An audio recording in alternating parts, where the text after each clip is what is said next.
Ao anatin'ny vaovao mahakasika ny hetsika ara-barotra izay karakarain'ny FIMA FM kosa no andraisantsika vahiny ary amin'ny takariva ity. Tsy akory zany fa valosoa tompona andraikitra ary mpikarakara ihany koa izay hetsika ara-barotra izay ao anivon'ny FIMA FM. Miarabanao tonga soa amin'ny takariva ity. Mirabanao dia miraba ny mpanaraka ny vaovao ito amin'ny TV amin'izao arivariva izao. Manao no mahakasika an'izay hoe hetsika ara-barotra karakarain'ny FIMA FM izay misy ihany koa ny tolotra vaovao na ihany koa ny vokatra izay omen'ny FIMA FM amin'ny ankapobeny ho an'ny mpanjifa.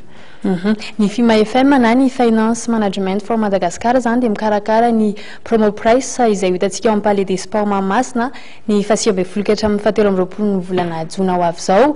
Dia amin'ny promo price an'ilay anaran'ilay izy moa dia tena promotion varotra tena be da be mihitsy zany ny promotion amin'ilay izy satria 15 hatramin'ny 300 be izao zany ny réduction izay hitantsika ao. Dia maro isan-karazany zavatra hitantsika ao na ho an'ny eny io na ho an'ny dada indrindra fa efa manakaiky izao ny 9 Jona dia misy ihany koa any ankizy tafiditra anatin'izay daholo.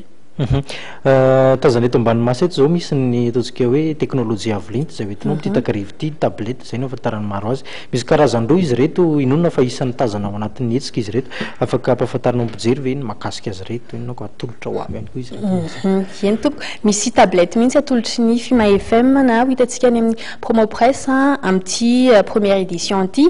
Dia reto tablety reto dia afaka alohantsika aloha ny 40% à la commande izy io dia ny 60% zany la livraison zany hoe 30 andro aty aorina 90 andro farafahatarany zany. Dia misy an'ity tablety iray ity zao 179 000 ariary monja ny vidin'izy ity. Dia ilay iray indray 119 000 ariary asiako atsika ity tablety iray ity. Ny mahasamy hafa azy reto ny iray zany tsisy sim fa ny iray misy sim dia nefa ny dia toute option reto tablety reto.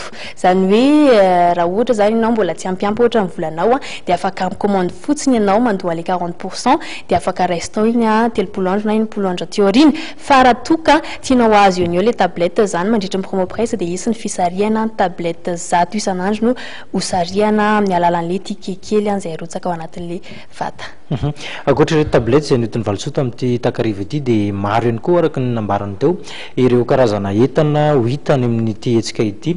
Valosoa mifaraparany resadresakitsika dia misy ny teny fanentanana ho an'ny mpijery amin'ity takariva ity. Mazava loatra manentana antsika rehetrarehetra efa manisa andro sisa dia ho avy ny promo price ao Palais des Sports ny 7 hatramin'ny 17 zany hoe 5 andro be izao no iarahantsika miaraka amin'ny FIMA FM. Isy ny fanentana maro isan-karazany azahoana loka isan-karazany isy ihany koa ny démonstration canine, isy ny concours jeux vidéo ny filalaovana jeux vidéo maimaim-poana dia ny tablety moa izay tsy very anjara amin'izany. Any amin'ny izay hetsika karakarain'ny FIMA FM zay zany fotoana amin'ireo daty efa voatondro dia isorana feno ihany koa valosoa naiky nasain'ny fampalalama avao nitondra an'ireto teknôlôjia reto. Sotra tompoko. Dia ito hetsika hatrany